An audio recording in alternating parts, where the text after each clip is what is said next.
Levai todos os dízimos da casa do tesouro. É bem provável que se você já frequentou alguma igreja ou viu algum vídeo no YouTube de alguma pregação falando sobre isso, esse texto foi citado. Mas o que de fato será que Malaquias estava querendo dizer quando ele falou e escreveu esse texto? Será que nós podemos usá-lo ainda nos dias de hoje? Isso e muito mais nós vamos aprender na nossa Bíblia em um ano, na nossa leitura de hoje, a começar do livro de João, depois Crônicas e depois Malaquias. Eu sou Leandro Machado e é um privilégio ler a Bíblia com você. Se você está chegando aqui no canal e é novo, já clica aqui embaixo, se inscreve, deixa o seu joinha, já ativa também o sininho, porque todo dia nós estamos aqui com vídeo para edificar a sua vida. E até o final do ano vamos ter lido a Bíblia por completo. Então bora lá!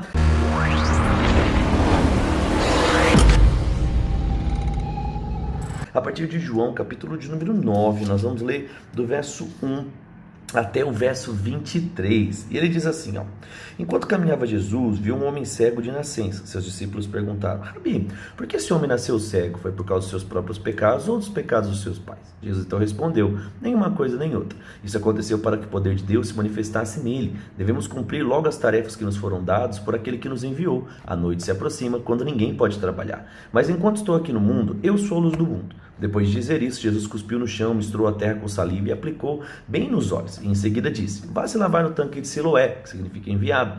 O homem saltou e se lavou e voltou agora enxergando. Seus vizinhos e outros conheciam ele como mendigo, começaram a se perguntar, não é esse homem que costumava ficar sentado ali pedindo esmolas? Alguns diziam que sim e outros diziam, não, apenas um que parece com ele. O mendigo, porém, insistia, sim, sou eu mesmo. Quem curou você? Perguntaram eles. O que aconteceu? Ele respondeu, um homem chamado Jesus misturou terra com saliva, colocou em meus olhos e disse, vá se lavar no tanque de Siloé. Fui me lavei e agora posso ver. Onde está esse homem? Perguntaram eles. Não sei, respondeu. Então levaram os fariseus até o homem que estava cego, pois foi no sábado que Jesus misturou a terra com saliva. Olha que coisa louca. A galera não quer saber se o cara foi curado, eles só querem saber que o negócio era sábado. E eles dizem, os fariseus então encheram o homem com pergunta e começaram a perguntar, o que havia acontecido? E ele passou a responder, ele colocou saliva com terra nos meus olhos depois que eu lavei e passei a enxergar. Alguns dos fariseus disseram, esse homem não é de Deus, pois trabalha no sábado. Outros disseram, mas como um pecador poderia fazer sinais como esse? E havia entre eles uma grande divergência de opiniões. Os fariseus voltaram a se perguntar ao homem que antes era cego, o que disse esse homem que o curou? Ele deve ser profeta, respondeu o homem.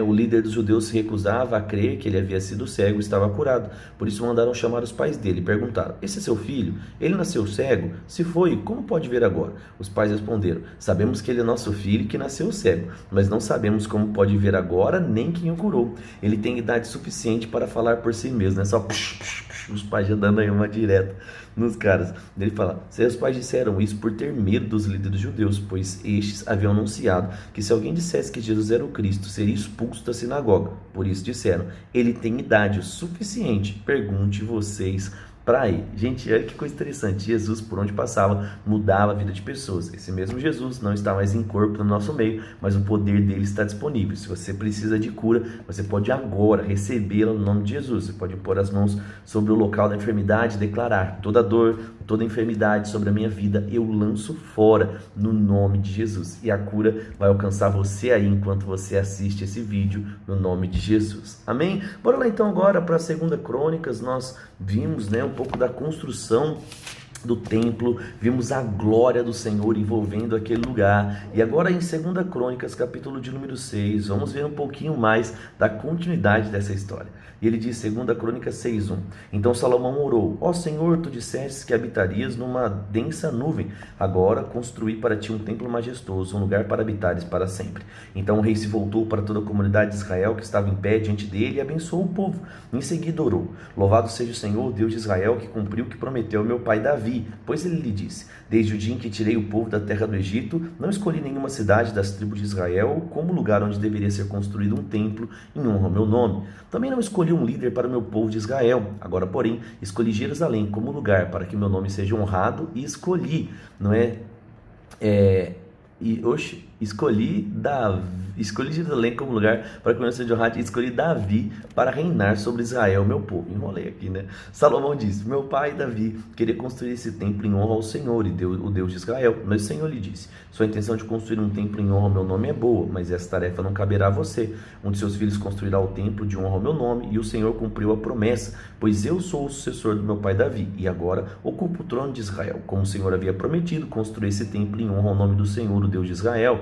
Coloquei nele a arca, contém a aliança que o Senhor fez com os israelitas. Então Salomão se colocou diante do altar do Senhor, na presença de toda a comunidade de Israel, e levantou as mãos para orar. Ele havia feito uma plataforma de bronze com 2,25 metros de comprimento, com 2,25 metros de largura, 1,35 de altura. Havia colocado no centro do pátio externo do templo. Ficou ali de pé na plataforma, depois se ajoelhou diante de toda a comunidade de Israel, levantou as mãos para o céu e passou a orar. Ó Senhor, Deus de Israel, não há um Deus acima do Senhor, acima dos céus, nem embaixo da terra. Tu guardaste a aliança e mostra o amor leal àqueles que andam diante de ti com o coração puro. Cumpriste toda a promessa ao servo Davi, ao meu pai, e promessa essa que fez com sua própria boca, hoje cumpriste com suas próprias mãos. Agora o Senhor, Deus de Israel, cumpre a outra promessa que fizeste ao teu servo Davi, meu pai, quando lhe dissesse: de seus descendentes viverem como devem viver, seguirem fielmente a minha lei, como você fez, você sempre verá eles no seu trono, no trono de Israel. Agora o Senhor, Deus de Israel, cumpre a promessa que fizeste ao teu servo Davi. Contudo, será possível que Deus habite na terra com os seres humanos? Nem mesmo os mais altos céus pôde contê-lo, muito menos esse templo que construí. Ainda assim, ouve a minha oração e a minha súplica, ó Senhor, meu Deus. Ouve o clamor e a oração do teu servo, que se faz hoje. Guarda a noite e dia do templo, local no local o qual disseste que colocarias o teu nome. Ouve sempre as orações do teu servo, que fizer voltado a este lugar. Ouve as súplicas do teu servo de Israel, do teu povo, quando orarmos voltados a este lugar. Sim, ouve-nos os céus onde habitas, e quando ouvires, nos perdoe. Se alguém pecar contra outra pessoa e for exigido que faça um juramento de inocência diante do altar do templo, ouve os céus e julga entre os teus servos, entre o acusador e o acusado. Castiga o culpado e declara o justo e inocente, cada um conforme merece. Se o teu povo Israel for derrotado pelos inimigos, porque pecou contra ti, e se voltar contra ti, e invocar o seu nome, e orar neste templo, ouve dos céus e perdoa os pecados dele, perdoa o pecado de Israel, e traze-o de volta a essa terra que deste a ele, aos seus antepassados. Se o céu fechar e não houver chuva, porque o povo pecou contra ti, se eles orarem voltados para esse templo, e invocarem o seu nome, e se afastarem dos seus pecados, porque tu o castigaste, ouve os céus e perdoa o pecado dos teus servos, o teu povo de Israel.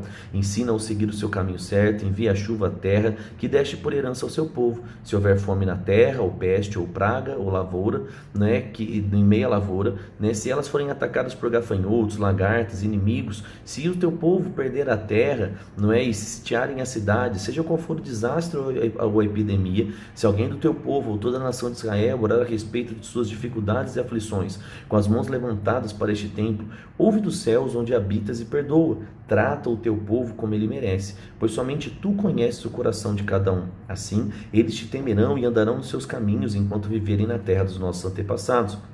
No futuro, estrangeiros que não pertencem ao teu povo de Israel ouvirão falar de ti, virão das terras distantes quando ouvirem falar do teu nome, da tua mão forte e do teu braço poderoso. E quando orarem voltados para o templo, ouve dos céus onde habitas e concede o que pedem. Assim todos os povos da terra conhecerão teu nome e temerão como faz ao seu povo. Também saberão que neste templo que construí o teu nome é honrado para sempre.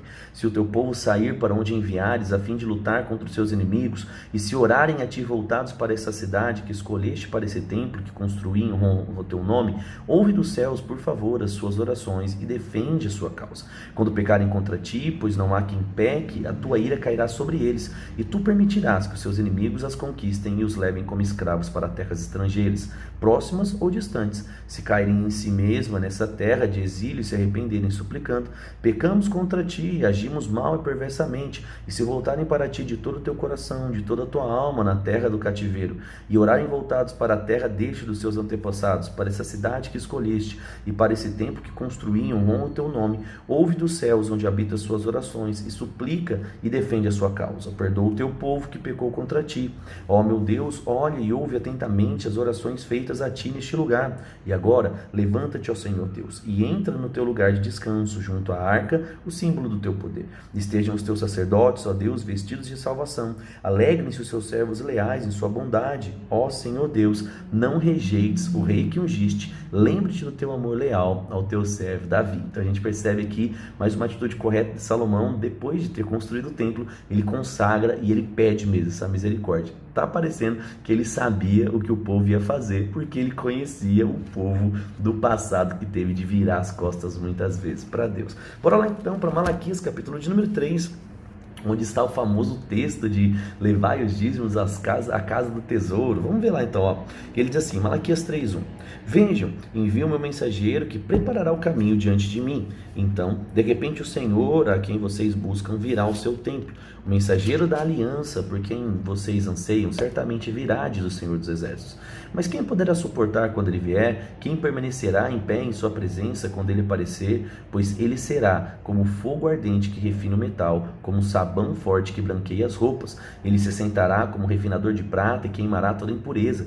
Purificará os levitas e refinará o ouro e a prata, para que voltem a oferecer sacrifícios aceitáveis ao Senhor. Então, o Senhor se agradará novamente das ofertas do povo de Judá e do povo de Jerusalém, como no passado. Naquele dia, eu julgarei vocês. Não demorarei para testemunhar contra todos os feiticeiros, adúlteros, mentirosos. Falarei contra aqueles que roubam o salário dos seus empregadores, que oprimem as viúvas e os órfãos, ou que privam os estrangeiros dos seus direitos, pois essas pessoas não temem, diz o Senhor dos Exércitos. Eu sou o Senhor e não mudo, por isso, vocês, descendentes de Jacó, ainda não foram destruídos. Desde os dias dos seus antepassados, vocês foram afastados dos meus decretos e não seguiram. Agora, voltem-se para mim, e eu voltarei para vocês, diz o Senhor dos Exércitos. Mas vocês se perguntam, de que maneira voltaremos? Acaso alguém pode roubar a Deus? Vocês têm me roubado. Perguntaram a Deus, e o que te roubamos? Vocês me roubaram nos dízimos e nas ofertas. Estão agora sobre maldição, pois a nação inteira tem me roubado. Tragam seus dízimos aos depósitos do templo, para que haja provisão em minha casa. Se o fizerem, diz o Senhor dos Exércitos, abrirei as janelas dos céus para vocês, derramarei tantas bênçãos que não haverá espaço para guardá-las. Sim, ponham-me a sua prova, suas colheiteiras serão fartas, pois os protegerei das pragas. Suas uvas não cairão das videiras antes de amadurecerem, diz o Senhor dos Exércitos. Então, todas as nações os chamarão de abençoados, pois a sua terra será cheia de alegria, diz o Senhor. Vocês falaram coisas terríveis, vocês falaram coisas terríveis contra mim, diz o Senhor dos Exércitos. Mas vocês perguntam, o que falamos contra ti? Vocês disseram, de que adianta servir a Deus? Que vantagem teremos em obedecer às suas ordens? Ou chorar pelos nossos pecados diante do Senhor dos Exércitos? De agora em diante, chamaremos de abençoados os arrogantes, pois os que praticam maldades enriquecem e os que provocam a ira de Deus não sofrem nenhum mal. Então, aqueles que temiam o Senhor começaram a falar uns aos outros, e o Senhor ouviu o que disseram. Na presença dele foi escrito um livro memorial para registrar os nomes daqueles que temiam e que sempre honravam o seu nome. Eles serão o meu povo, diz o Senhor dos Exércitos. No dia em que eu agi, eles serão meu tesouro especial. Terei compaixão deles, como o pai tem compaixão dos filhos obedientes. E então vocês verão outra vez a diferença entre o justo e o mal, entre o que serve a Deus e o que não serve. O que é que de fato Deus está dizendo? Querido, que esse princípio é válido. Nós estamos vendo aqui um julgamento. A Bíblia diz, querido, lá em Gálatas, que tudo aquilo que o homem planta, o homem colhe. Deus diz que porque o povo parou de ser fiel, parou de cumprir aquilo que Deus mesmo ensinou desde antes da lei. Lembra que Abraão, ele deu ali dízimo de tudo a Melquisedeque. A lei, ela entra só em êxito com Moisés, ou seja, o dízimo precede a lei. A lei, ela passa quando Jesus vem, porque o fim da lei é Cristo, mas os princípios estabelecidos antes dessa aliança, elas ainda permanecem. Antes da lei dos 10 mandamentos, da lei mosaica, eles ainda permanecem. Logo, os dízimos aqui também permanecem. Então, sim, você pode usar esse texto. Sim, você pode dizer que quem é fiel no dízimo e na oferta, Deus vai multiplicar. O que é que Deus falou no seu coração hoje? Escreve aqui embaixo para eu saber. Você pode colocar também aqui, dízimo é bíblico. Escreve aqui para mim nos comentários. E agora nós vamos orar. Pai, Te agradeço pela sua fidelidade, obrigado porque até aqui o Senhor tem nos ajudado. Eu declaro o melhor do Senhor, Pai, alcançando a vida dos meus irmãos. Eu declaro mesmo, Pai, dias de prosperidade, dias de avançar, dias de desfrutar do melhor do Senhor. Que todo sonho que tem nascido no coração deles, Pai, eles possam colher, eles possam realizar das bênçãos e da graça do Senhor, Pai. Obrigado por dias onde o casamento vai melhorar, onde as finanças vão melhorar, Pai. Declaramos mesmo a saúde encontrando, Pai, a Tua palavra. Declaramos mesmo doenças indo embora, bem-estar chegando, para que o Teu santo nome seja exaltado na vida dos meus irmãos. Eu oro por tudo e te agradeço no nome de Jesus. Amém. Compartilhe esse vídeo com alguém que você sabe que precisa ouvir, não é? Ler a palavra comigo, e eu te encorajo a começar agora comigo, né? Vamos a partir de hoje juntos daqui até o final do ano, ler a Bíblia todos os dias. Eu tenho certeza que vai ser um bom investimento na sua vida. Um grande abraço, deixa o like se você não deixou e eu te espero amanhã, no nome de Jesus. Tchau, tchau.